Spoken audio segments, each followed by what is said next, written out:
Let's talk about money, shall we?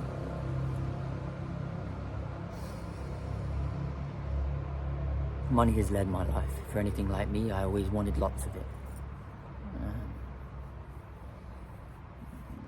I participated in musical instruments when I was young, and lots of different activities that I sort of reached a part where I was like, that's not going to make me money, and quit and dropped. Now, if I was exceedingly good at it, then maybe I wouldn't have dropped these things. But money has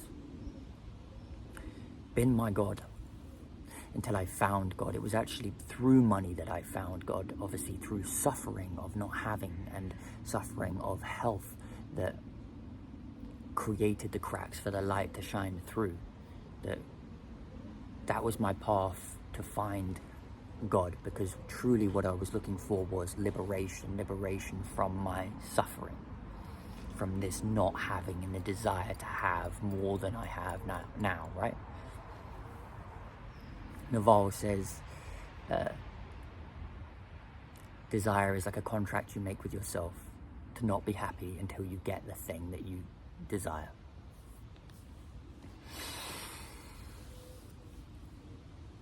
When I first started coaching, I would charge £40 an hour. And now I'm charging far more than that. And when I was charging £40 an hour, there were people that couldn't afford it, and then people that could afford it. And that's 3 years ago, I think. And now there are people that can afford to work with me, and there are people that can't. There are people that are going to join my workshop. I think I have 8 to 9 people, and I need another 1 or 2. And there are people that have come back to me and they've told me that they can't afford it. I've actually had complaints on my DMs saying, I thought your YouTube was for your soul, not for money. So it's inspired me to have an upfront, open chat with you about money and just share with you how I feel. In no way are the things that are coming out of my mouth in order to guide you to blow your money, to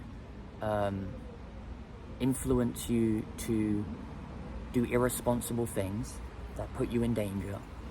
I want to share with you what my experience has been like with money in order to maybe help you have a shift. Because I believe the old world functions with money in a far different way to the new world. I think I was born in a different vibration or a different, I don't know, but I have a unique view on money. I know that because I've met people all over the world. I've traveled the world. I've lived in China, Japan, Korea, New York, LA. I've lived all over the world, in Milan and Paris and London. And not many people have this view that I have and this experience that I have with money. First off, I want to say is I always wanted to be rich. I grew up in a very masculine household. My parents worked very hard. I actually grew up with au pairs because my mum and dad worked full time and we lived on a big property, and in order to uphold its keep, they worked very, very hard along with their own ambition. They always bought a bit off more than they could chew, but I suppose they managed to chew it. So I was scouted to be a model, and I moved to London to pursue the not the dream of modeling, but the dream of success, the dream of money and financial excess.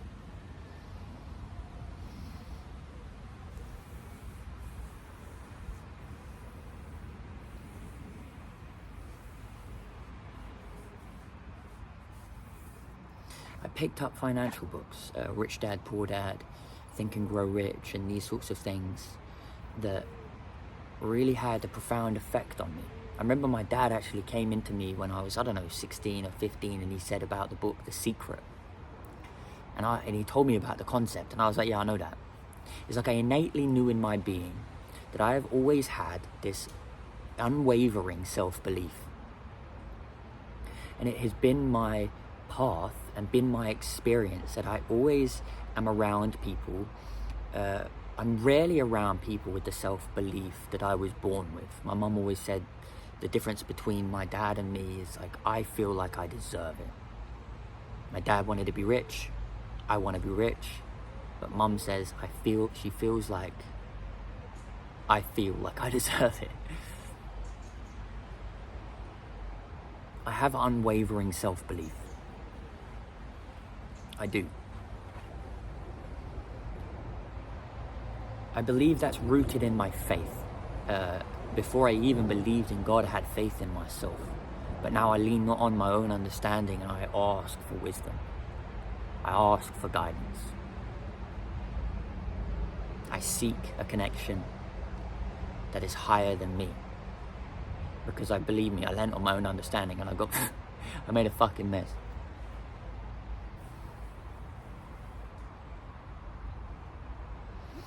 Abundance is knowing that you are part of nature. You are part of nature.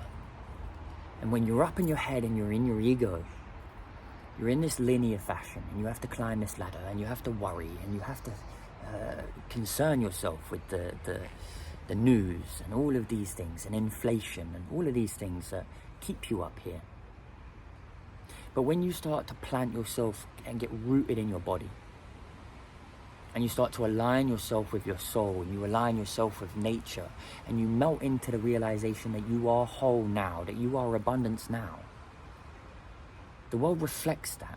As you free yourself, as you liberate yourself, the world becomes liberated. I was sat speaking to somebody the other day, and I just feel like it's so bad what the world can do and all of this stuff. And I was listening. I was like, yeah, I get that, but I don't see the world like that. It's not really even in my vocabulary. Because your frequency is what you frequently see. Your frequency is what you're attracting towards yourself. When you're in the lower vibrational frequencies, in fear of what could happen or what's going on, or the election or the inflation or all of these things, it's keeping you in your head. And you're having to methodically analyze and meticulously, I don't know the end of that sentence. You have to climb this ladder with this illusory stability that the system will offer you. And if you don't think for yourself and think outside of the box, they will keep you in a box, because you were never really in a box other than your own belief system. There is a system that we're all programmed into. You heard of the Matrix, the blue pill or the red pill. That's gonna be a thumbnail.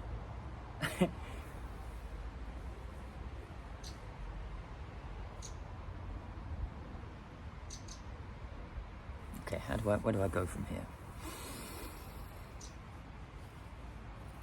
If you're always saving and having to accumulate toilet paper, and you're doing these things out of fear, the world will reflect that fear. When the pandemic came, I let go of everything. The need for travel, the need for seeing people, the need for everything. Obviously, I was privileged. I could move back to my mummy's house, right? But this is my experience. I'm not out of touch. I know that people struggled. I'm not losing it. I'm sharing with you my experience. And I decided to come out of consume and start creating. And I realized something. There was a book called Rich Dad, Poor Dad, I believe. And it says, whatever you want from the world, you must first give. And one of the beliefs of the ego, Aaron Abke talks about, is it's something like, it's lack, but it's only what you have not yet given can ever be lacking. So I started to give money away. I did. I started to spend my money frivolously. So I've always been a bit like this. I grew up and my grandfather lived on a plot of land, but he lived in a caravan. And we'd go around and he would be like, right, come over here. Like, put 3 eggs in the microwave and he'd be like, run, get back. And it would just go, poof, and he'd blow the eggs up in the microwave. He was absolutely mad as a hatter. But if I ever picked up a trinket and I was looking at it and he was like, that was my timer, just cancelled the video. But he would be like, you want it? Have it. You want it? Have it. And I was like, no, I don't want it, Granddad. Like, it's good. I don't want it. He was like, no, you want it? Have it. From a very young age, I learned to not attach myself to my possessions. So then when I got into modeling and I started to grow on my social media, I had clothes sent to me, an abundance of things. It was like I was able to manifest and draw these things to me. I walked into the agency and saw the older lads get these things sent to them. And then it took me a year or two and I had it in abundance. I mean, boxes of hoodie, thousands of pounds of things sent to me. To the point where I was decking out the people that I live with and just giving my clothes away. And I'd walk on the street and I'd see someone wearing my clothes a year later and I'm like, what the fuck? And but I realized that, like, as I gave, that the universe delivered.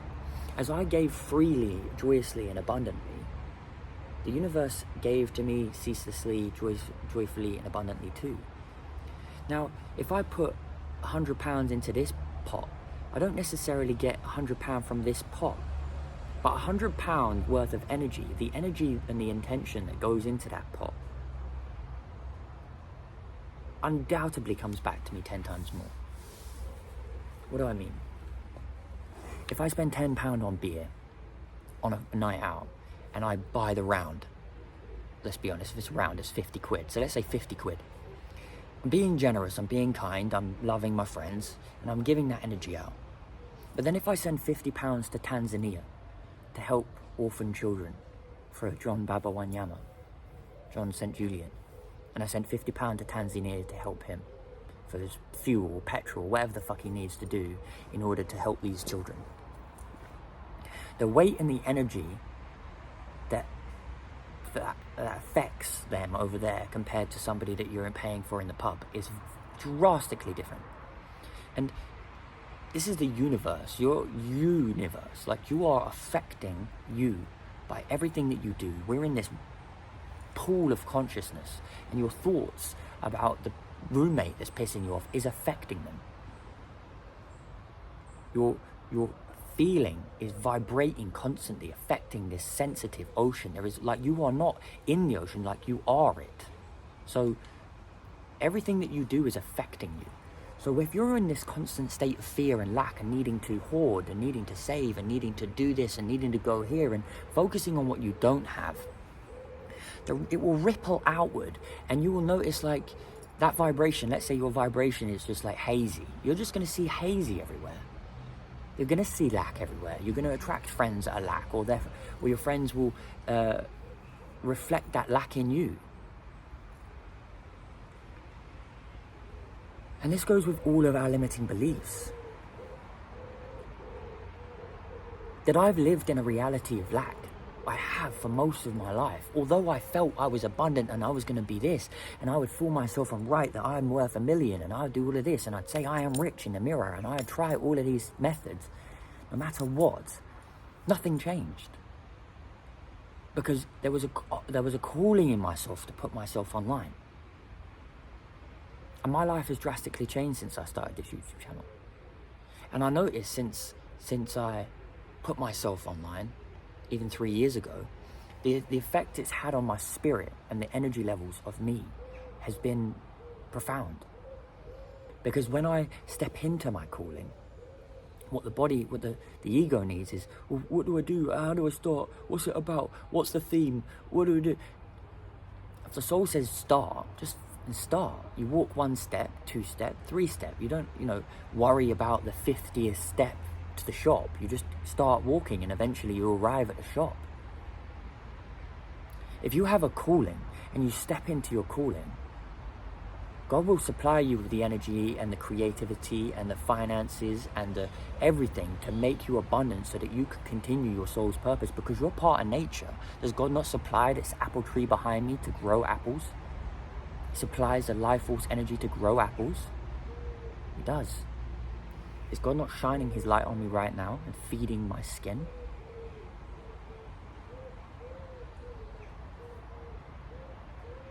The mind can't comprehend these things. But the soul can experience it. The soul can know it. And it can move into a state of knowing to the point where you're not acting from a place of like apprehension or anxiety anymore. You're just like, you recognize the nervousness as excitement. That when you give abundantly, the universe gives abundantly to you because you are rippling out to the ocean and it's just affecting you. How could it not? How could it not?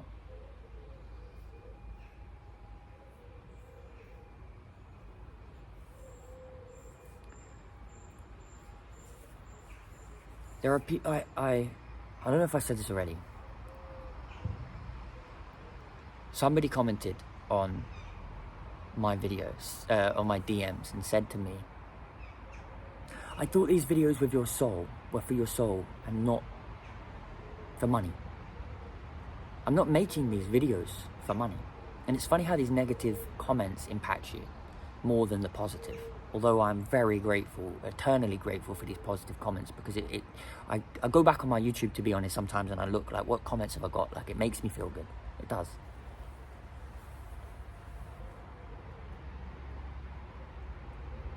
I traveled the world as a model, and I grew up a large social media following. And I found my art through photography, and I thought, oh, I'm a photographer. And my dad was like, you need to sell that stuff. You need to, you need to sell it. You need to make money from your things. And I was like, And then I had brands contact me and offer me £1,000 to post pictures. And I was like, And I had opportunity after opportunity to monetize myself. And I was like, don't want to sell my photography. Don't really want to do that. Not really the fashion guy. Don't really want to do that. So I constantly sabotaged my ability to make money because of self-limiting belief that I worried what people perceived about me if I was to charge money or if I was to make money, as though anybody give a fuck. It seems to me that the only people that judge you are the people that are in a place of judgment. Like, the type of character that's going to comment negatively on my video without watching the whole thing and perceiving my energy. And even if they perceive it in a certain way, it's a projection. Because what you see in me is also in you. So here I am stepping into my soul's path. And of course I want to charge money. Of course my soul needs a vehicle for its path. Why would it not? Two things can coexist. Oh, okay, that ruined my flow. My storage was full. Anywho. So our souls need a vehicle. And as we give abundantly, the universe gives abundantly to us. As we are in flow of nature, we're in this receiving. God supplies us with all we need.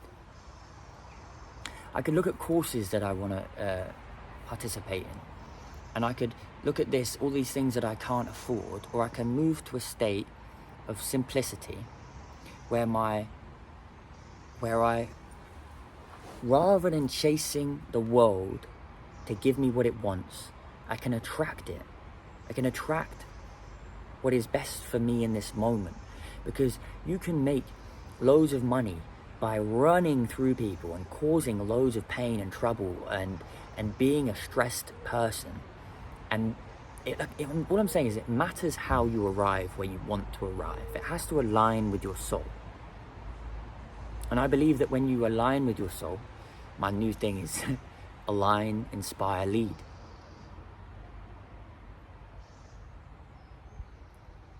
When you align with your soul, God delivers. And God has delivered me the most abundant experience in life that I've had in this past couple months. If ever. Like, ever.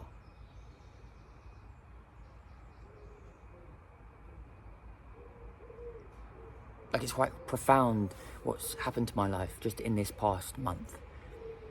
By not getting caught up in my mind, but actively answering the calling of my soul to put myself out there, to talk about this. And I had a blockage over the past 24 hours because it's like, did I want to talk about money? Did I really want to share my thoughts on money and my experience with money?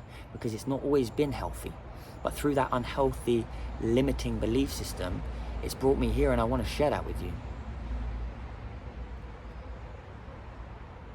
Because there might be something, for example, I had a client, here we go, the other day. He's into music, but he lost his way. And because he lost his way, he's working a job he hates, and he's just sad because the music's not going to deliver him money, and he doesn't make money from it. But ultimately, the point is it's never the physical thing you want. It's never the money that you really want. It's the feeling of abundance. So when you move into your soul's calling, if you're feeling divinely inspired to make music and share your music with the world, God will deliver. If you give abundantly without the expectation of return, that's what the universe will do, because it's mirroring you. This has been my experience. Like time and time and time again, when I have given my energy to somebody and really been there for them, the space, then God delivers to me tenfold. It might not be from the same pot. Like I help Jessica helps me when I need it. It might not be from the same pot, but you're in a flow and you're in this synchronistic, like, flow with nature. You're allowing what comes and goes. Like I was gonna say come to come, but go to go. Like you're just allowing things to just be as they are. And you're opening yourself up to inspiration. And when you follow that inspiration, God supports you. I paid £1,750 to talk to a man for 1 hour. And that wasn't the last time that I spoke to him either. 5 times I talked to him, and I got a discount eventually. What you get is what you pay for, or you get what you pay for. That it's not just an hour call, that the mind will look at it and like, why would you possibly talk to somebody and pay that amount of money to talk to somebody? But when you talk to somebody that's further along the path than you are, this has been my experience, that when you talk to somebody that's further along the path than you are, frequency-wise, experience-wise, wisdom-wise, all of it, they can save you time. You don't have to make the same mistakes that they've made. And it's the joint intention with not just the hour, but afterwards, the effect of the call, and like by paying into the call, the next day you feel different because you've decided like that is like, wow, that amount of money I'm putting forward because that's how committed I am to changing. I have a mentor and a teacher that I met 4 years ago. I reconnected with the other day, and her offering now isn't an amount of money. Her offering is what feels expansive, what feels like almost unnerving but exciting, that this is the intention that you want to put forward to get from our sessions, whether that's in person or online. Let's allow this space to inspire and create an amount. By putting in a finite amount on it, it almost limits it, she says. And we're moving into this world where we're in a flow, and we're not the old world is slowly dissipating, and you realize more and more as you move into the new earth, as my experience, that a relationship doesn't have to be unhealthy with money, that we don't have to do things that we don't like to get money and then also not enjoy spending the money. Like, it doesn't make sense. For me, I didn't know what I wanted to do. I didn't want to be a carpenter. I didn't want to be this. I didn't want to be a builder. I didn't want to be an accountant. I didn't want to sit in at a desk and work for somebody else. I didn't want to do that. So what is my journey? What is my path? I don't know. I knew I wanted to be rich. So I looked at the glistening lights when I got scouted to be a model. I was like, let me go do that. And then they said, you should act. You'll be good at that. So I thought, let me go and do that. Because that's my route. Then I get famous, rich, and then maybe people will listen to me. Probably because my parents would watch television and I'd prefer their attention to be on me when I was young. These little things happen when you're a kid. You look at the glistening lights. But then I realised all I really wanted was to feel whole. Because when I followed that tether, I realised that what I wanted from that was to feel whole. I wanted to feel loved. But nothing outside of myself can make me feel loved. Nothing outside of myself can make me feel rich. I've met very rich people. In fact, I have a client that makes over $500,000 a month. and just feel shit, which is just blows my mind. And I'm in an event in LA surrounded by people in the VIP section that make loads of money, and here I am, and they've got all this money and they're miserable. I've got no money. I spent all the money I had to get to that event, and I'm delighted with myself. I like my life. Like, we had the opposite issue. I don't want to wake up at 40, 50 and have a midlife crisis because everything that I've done has come from a place of fear. So my last coaching call I had was yesterday, actually. That's like an onboarding with the mentor that I'm about to have, that I met 4 years ago, as I said. But the last coaching call I had, I came to a place where I was thinking about my brother and him moving here and his sluggishness and all of the how do I help him? And I was afraid of him not achieving all that he needed to. And the question arose is like, did I need somebody to push me? Did I need somebody to alleviate my suffering, or did I have to experience it in order to awaken? Did I need to experience the collision that created the cracks for the light to shine on through in nature's timing? You can't force awakening. You cannot force this perception. You cannot force the light. You allow what happens around you, and it happens in a myriad of ways. You learn these little lessons in lots of different little ways until you've learned the whole of it, which really comes to surrendering, comes to allowing, comes to being a loving witness for whatever is around you. And everything is teaching you about your little idiosyncrasies or whatever it is, your individuality, in order for you to truly be yourself now, whole now. And when it's my experience that when you take leaps of faith with money, whether it's you sending it to charity and you zip your mouth and don't tell anybody because otherwise your ego's getting involved, or you create a lovely offering to walk an old lady across the street, or you spend extra time helping your brother, or whatever it is for you, and how you can be of service. How can you give abundantly to the universe? Can you take care of your garden? Can you water some plants and take care of a tree in your London apartment? Like, where can you give more love? Where can you assess your thoughts and surrender these lower natured thoughts and welcome in more love and ask God for guidance? And how can you be more loving in this moment towards yourself, and that relationship with yourself will reflect outward to others? How can you be more abundant within yourself? Abundance is in not giving up on yourself, not allowing these negative thoughts to become your only train of thought, because your thoughts become your behaviors. And then they reflect outward and they affect the people around you, or they affect this ocean that you're in, this ocean of consciousness. You're not even in it, you are the ocean of consciousness. That everybody that you come to experience and witness is you. It's the universe, after all.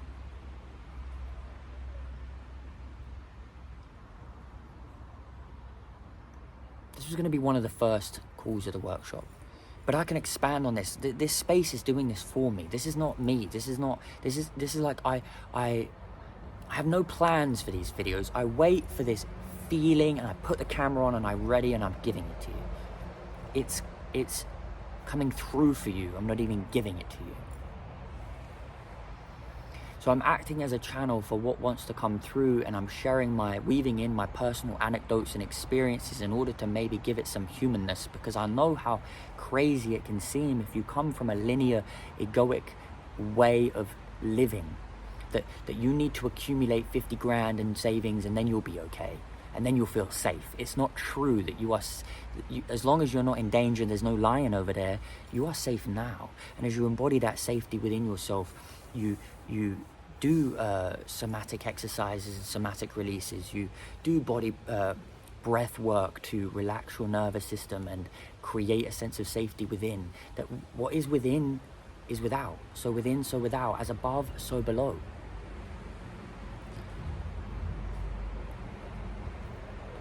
It's the law of the universe